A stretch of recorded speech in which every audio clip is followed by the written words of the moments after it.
central concepts, tools of inquiry, and structures of the disciplines he or she teaches, and creates learning experiences that make these aspects of the discipline accessible and meaningful for learners to assure mastery of the content.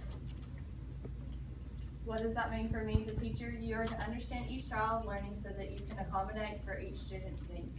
You should try to use various methods in teaching the same lesson. Make connections in the lesson to real-world items to help students better understand. Engage the students in critical thinking and try to keep lessons interactive and interesting so that you can be sure to have at least a majority of the students involved. Kind of like with Group 1 did on number 3, what they're talking about with making connections to the real world. How one student might understand learning better with toys or cars when another person would learn better because they're outside.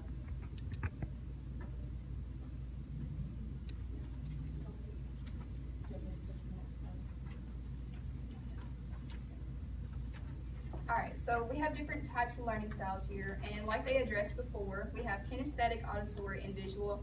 There's a combination of these styles, or some kids could just be focused in one central area, but it's good to have knowledge of all of these just for the teacher's sake and developing your lessons. So for kinesthetic, that's more hands-on learning. You want to do things like working in an experiment or doing an activity physically, not just saying it or lecturing to your students or, yeah. PowerPoint. Yeah, PowerPoints. Okay.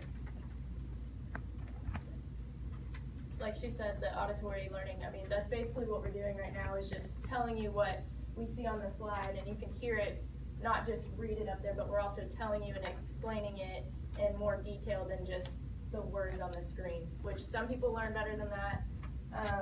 Some people are hands-on. It all goes for each child to learn differently. So. And then we have our visual learners where they tend to remember what they read and write other than what they hear. They are good at remembering diagrams and like charts, which will help them learn in the learning process. And one thing to add to all 3 of those is you kind of need to start your classroom out in the beginning of the year with all 3 of the different techniques and kind of catch on and make little notes. Maybe have like a little journal or something on your desk to know which student learns the best way, and maybe split them up in groups like April talked about, how you have different groups and you can have them learn different ways and different assignments based on how they learn, which will really help them in the long run. Because some students are embarrassed of how they learn different ways, or maybe they're not catching on as well as this student is. So you've got to kind of learn your students and learn how to talk to them and learn how they learn.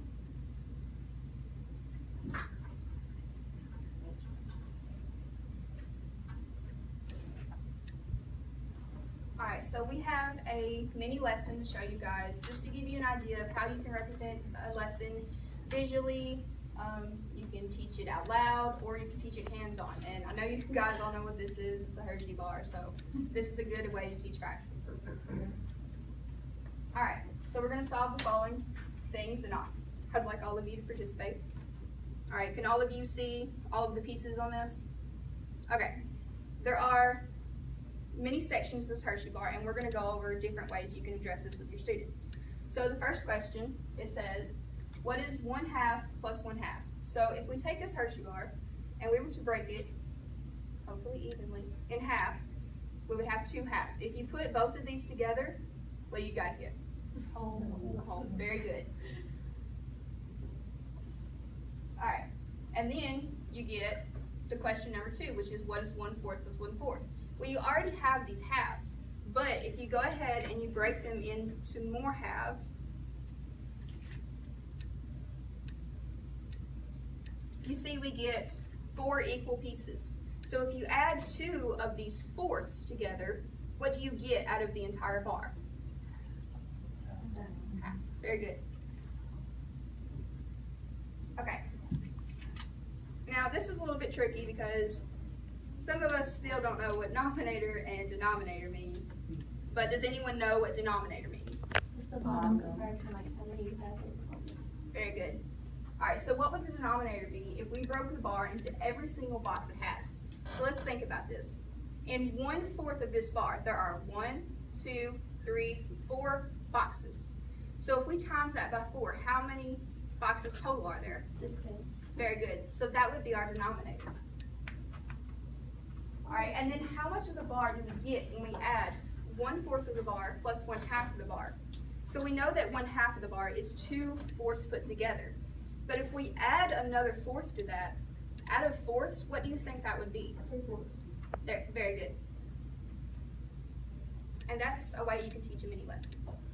And also something to add to that, I know whenever I was little, I struggled a lot with fractions. So one thing that you really need to point them towards is the denominator. So like whenever you have 1/2, that the bottom number is 2, so that means you're gonna have 2 pieces.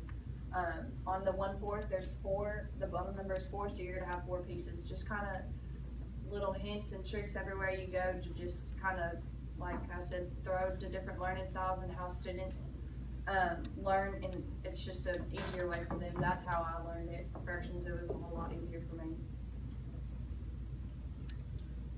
Thank you guys.